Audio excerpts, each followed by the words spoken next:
It's time for your morning news now. The Centers for Disease Control and Prevention is urging healthcare providers and consumers to stop using EzraCare artificial tear eye drops. The CDC is investigating at least 50 infections in 11 states that have led to permanent vision loss, hospitalization, and even one death. The CDC says people should stop using EzraCare artificial drops while their investigation continues. It seems like brewers have seen it all since the pandemic began. They faced bottle and can shortages, weak hop and barley crops, and now carbon dioxide. Carbon dioxide is what's used to make beer bubbly, and the source of that shortage dates back to the start of the pandemic. Carbon dioxide comes from a variety of sources, but it's also a byproduct of ethanol. Oil prices plummeted, so a lot of ethanol plants weren't profitable to run, so they stopped running them, which meant we didn't recapture that CO2. Bart Watson of the Brewers Association says low supply levels hit everyone, but smaller breweries like the ones in La Crosse are often hit the hardest.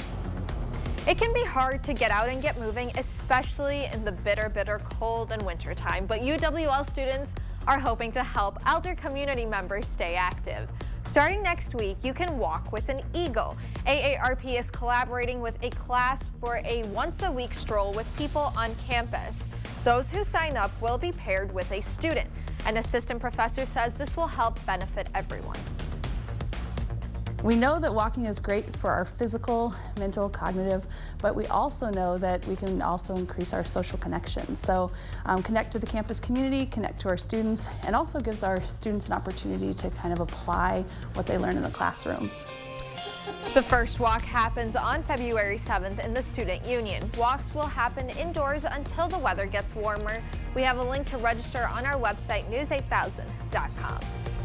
La Crosse is celebrating a civil rights legend's birthday in a special way. This Saturday is Rosa Parks' birthday, and throughout the week, La Crosse MTU will honor it with their Transit Equity Days.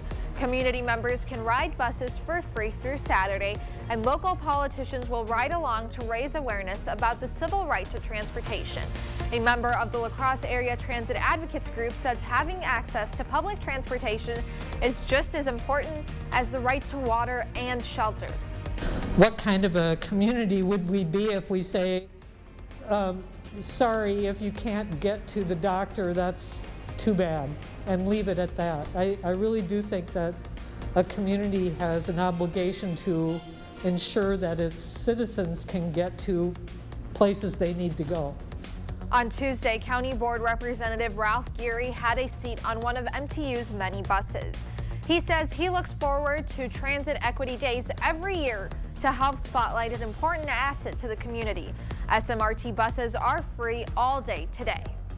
The city of La Crosse is cutting their warming shelter hours short.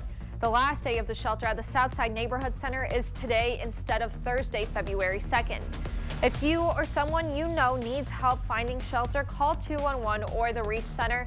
That number is on your screen.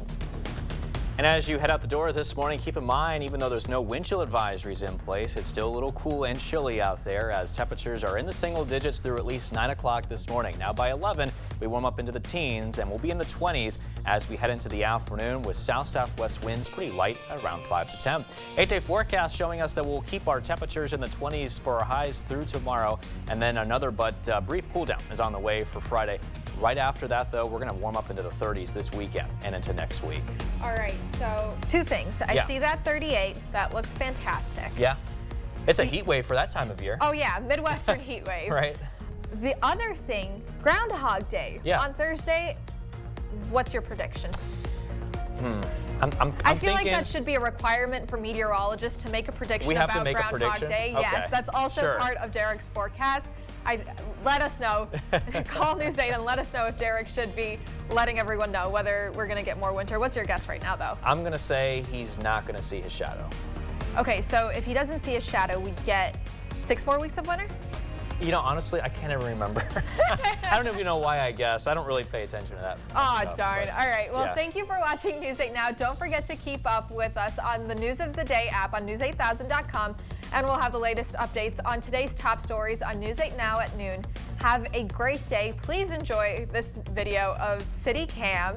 It's so gorgeous outside. We're starting to see that sunrise. Keeping up.